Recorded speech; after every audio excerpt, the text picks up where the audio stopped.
កំពង់សោមមកលេងកំពង់សោមថ្ងៃទី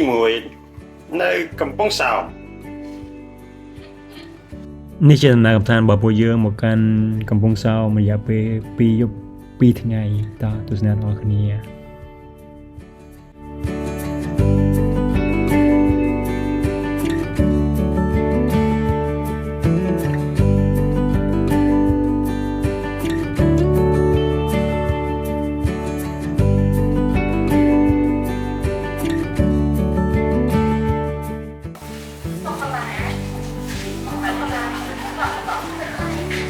នៅហើយពួកយើងមកដល់ហាងកាហ្វេមួយនៅក្បែរឆ្នេរអូត្រេសហ្នឹងគឺទេសភាពហ្នឹងគឺស្អាតហើយមានរបស់ញ៉ាំច្រើនអញ្ចឹងពួកយើងបានកំងកាហ្វេនិងអាហារពេលព្រឹកញ៉ាំជាមួយគ្នាតោះ enjoy ជាមួយពួកយើងនៅខាងក្រៅកាហ្វេហ្នឹងគឺមាន view សមុទ្រស្អាតមក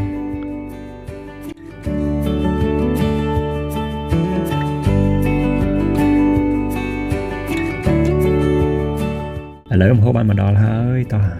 រីកជាមួយអាហារពេលព្រឹកជាមួយពួកយើងទាំងអស់គ្នាសម្រាប់ទីតាំងនេះគឺកាហ្វេរសជាតិឆ្ងាញ់ហើយក៏មានមុខម្ហូបប្លែកៗហើយរសជាតិក៏មិនធម្មតាដែរតោះញ៉ាំអាហារពេលព្រឹកជាមួយពួកយើងដោយកូនស្រីខ្ញុំអញ្ចឹងគឺគាត់ចូលចិត្តសូកូឡាអញ្ចឹងយើងក៏បានកំងសូកូឡាគាត់ឲ្យគាត់ដែរតោះញ៉ាំអាហារពេលព្រឹករបស់គ្នាមុននឹងចេញទៅរកថតទេសភាពសមុទ្រឲ្យអ្នកនរគ្នាឃើញ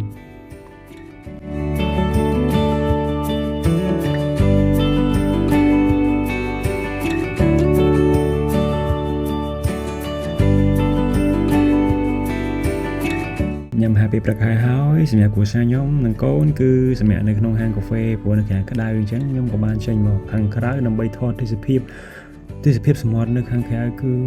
ស្អាតមែនទែននឹងខ្ញុំដាក់វីដេអូសមុទ្រឲ្យអ្នកនរគ្នាមើលបានច្រើនតោះ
សោម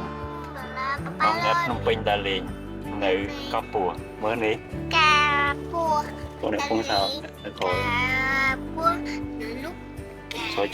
កាពួរទៅណាទៅដើរលេងកាពួរមើល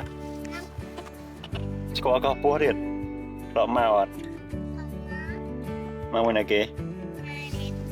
ពីអ្នកណាគេជួយគាំទ្រវីដេអូអូនផងមាននៅក្នុង YouTube Channel ឈ្មោះ Team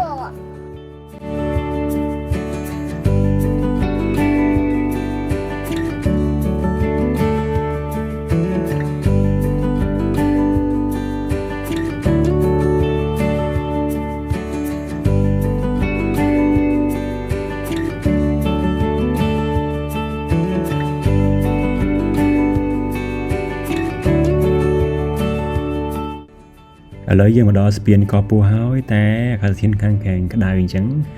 ខាងគ្រួសារខ្ញុំឯកូនគាត់អត់បានចុះទេគាត់បើកឡានតាមអញ្ចឹងស្ដាយទេសភាពពេកក៏ចុះទៅថតរូបថត 4-5 សន្លឹកហើយនឹងទេសភាពសមុទ្រ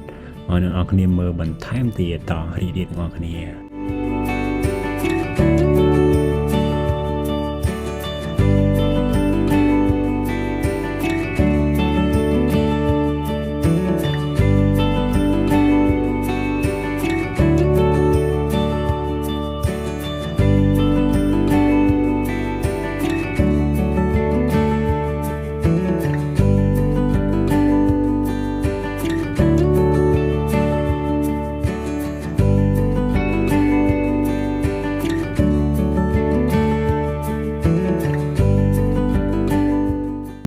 sao được này cứ thọt bàn thìភាពស្អាតចឹងគឺអត់ខុសបំណងឯងពេញចិត្តតែម្ដងដូចនៅលើស្ពានកោពនេះចឹងអ្នកនរគ្នាបានឃើញថាទេសភាពគឺស្អាតខ្លាំងមែនទែនពិបាកពណ៌នាមកឃើញផ្ទាល់ភ្នែកឃើញក្នុងវីដេអូកម្រិតហ្នឹងឃើញផ្ទាល់ភ្នែកគឺស្អាតយល់តែមែនទែន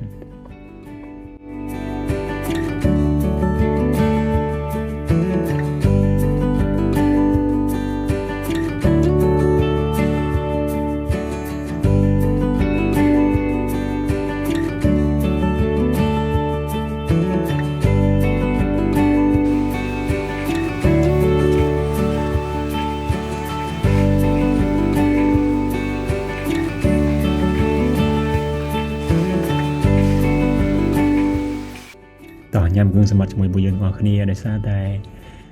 ជីមកប្រាវដើរថតមកប្រាវមិញហ្នឹងគឺហត់មែនទែនលើរកកន្លែងសម្រាប់មួយគួរសមគឺនៅក្បែរស្ពានកោះពូនតែម្ដងក្រោមស្ពានអញ្ចឹងណាមើលឃើញ view ស្ពានទាំងមូលតែម្ដងតោះរីករាយជាមួយពួកយើងទាំងអស់គ្នាបញ្ញ៉ាំរួចហើយសម្រាប់រួចហើយពួកយើងនឹងទៅរកកន្លែងស្អាតមួយកន្លែងទៀតដើម្បីអង្គុយមើលថ្ងៃលិច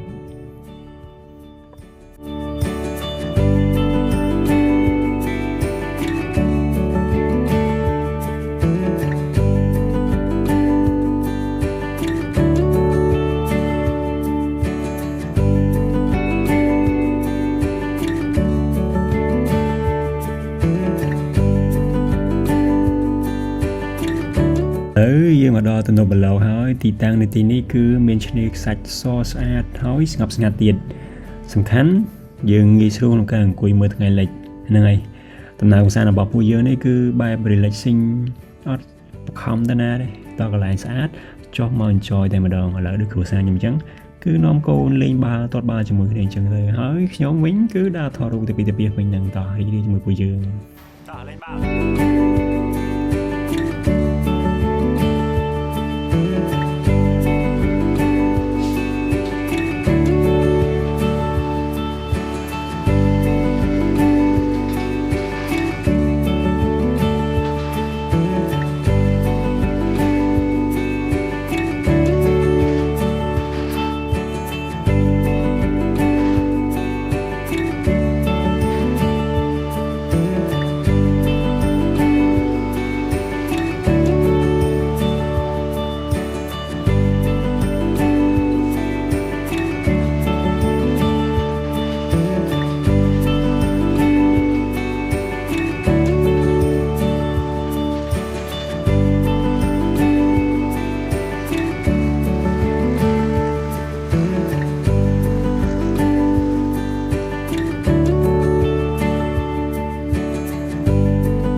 ្នឹងហើយពួកយើងមកសមុទ្រនេះគឺដើម្បីមក celebrate birthday របស់កូនរបស់ខ្ញុំអញ្ចឹងណាឥឡូវយើងមកដល់មកសមុទ្រនេះក៏បាន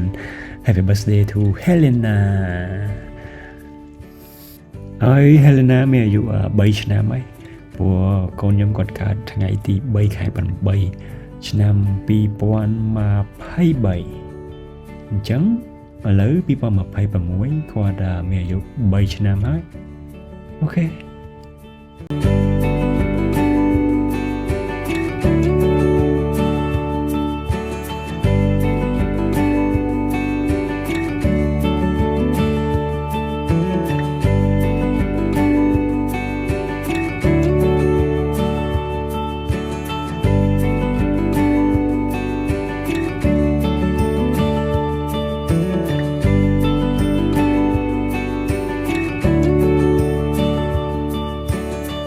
គូសារពួកខ្ញុំគឺចូលចិត្តមើលថ្ងៃលិចមែនទែន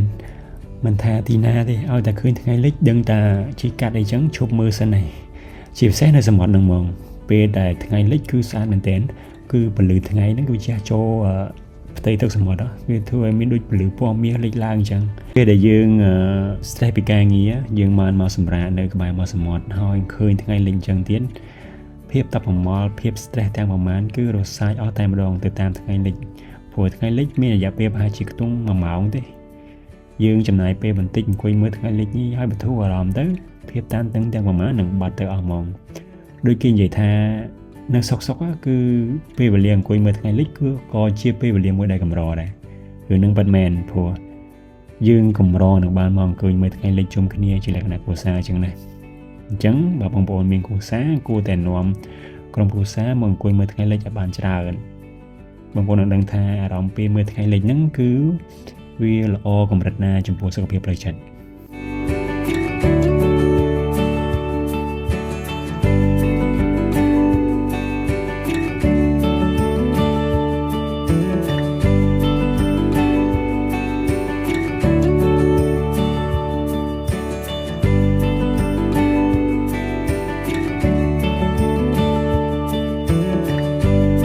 បន្ទាប់ពីពួកយើងបានអង្គុយមើលថ្ងៃលិចហើយយើងក៏បានធ្វើដំណើរទៅកាន់ផ្ទះខាង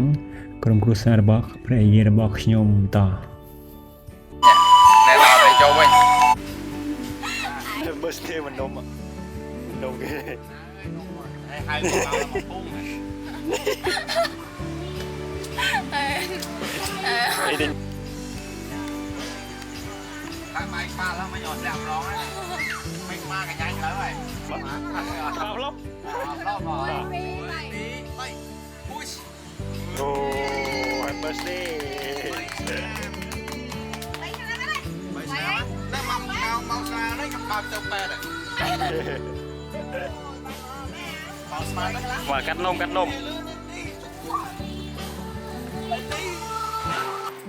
ថ្ងៃទី2នៅនឹងឲ្យថតដល់ណាទៅមើលទៅហត់ទៅគេមកម៉ាក់បាទតែគេឃើញសមុទ្រស្អាតឃើញនៅមួយសមុទ្រណាសមុទ្រយ៉ាមកលោកតាមកលោកតាចេញមកនោះលោកតាគាត់ជាប់ថ្ងៃទី2នៅកំពង់ឆោមចេះលោកតានេះជប់ទី2ឯងគេចេញតា Good morning ហ៎ Good morning ឥឡូវនេះយើងបានមកដល់ផ្ទះរបស់លោកតា Helena ហើយសម្រាប់ផ្ទះនេះដែរគឺគាត់កំពុងតែសាងសង់គឺទិដ្ឋភាពនៅក្បែរមាត់សមុទ្រតែម្ដងទិដ្ឋភាពស្អាតប្លែកតែសាងសង់ទៅបាន 100% ឯងអញ្ចឹងខ្ញុំថតទិដ្ឋភាពជួយផ្ទះអ្នកនរគ្នាមើលបានខ្លះតោះ enjoy ជាមួយពួកយើងទាំងអស់គ្នា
ខាន់នៅផ្ទះរបស់លោកតាគឺគាត់បានធ្វើកន្លែងងូតទឹកឡើងមកស្អាតមកអែមបដ ாய் ងូតទឹកក្បែរមាត់សមុទ្រជាមួយទេសភាពបែបអូយ relax តែមិនដងនិយាយមិនចាញ់ទេ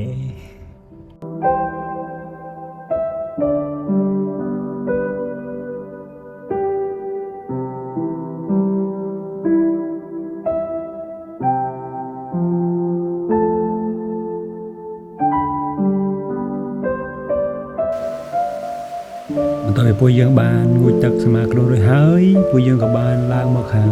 ក្រុងសេណូវិញដើម្បីមកញ៉ាំបាយថ្ងៃត្រង់នៅឆ្នេរអូត្រេស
យើងបានត្រឡប់មកផ្ទះវិញហើយដើម្បីរៀបចំចម្អិនម្ហូប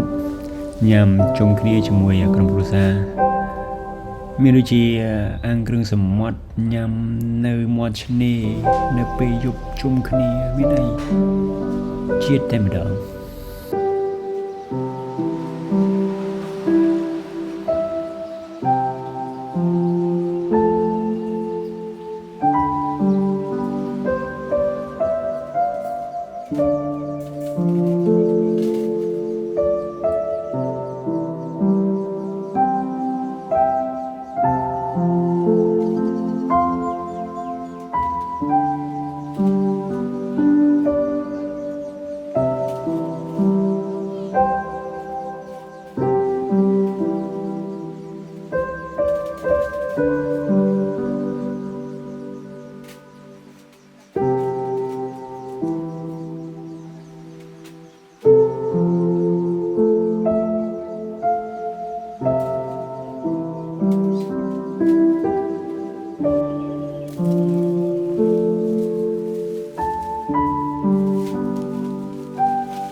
អរគុណអ្នកនរគ្នាដែលបានតាមដានទស្សនាវីដេអូរបស់ពួកយើងតាំងពីដើមរហូតដល់ចប់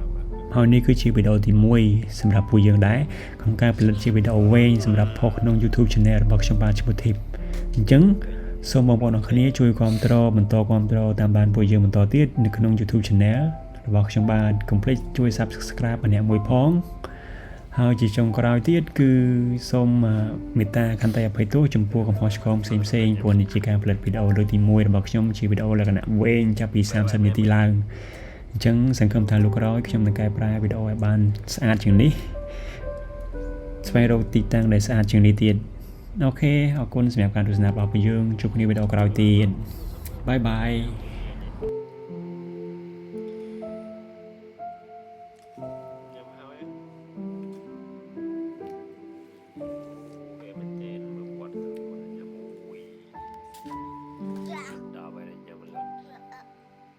Dạ.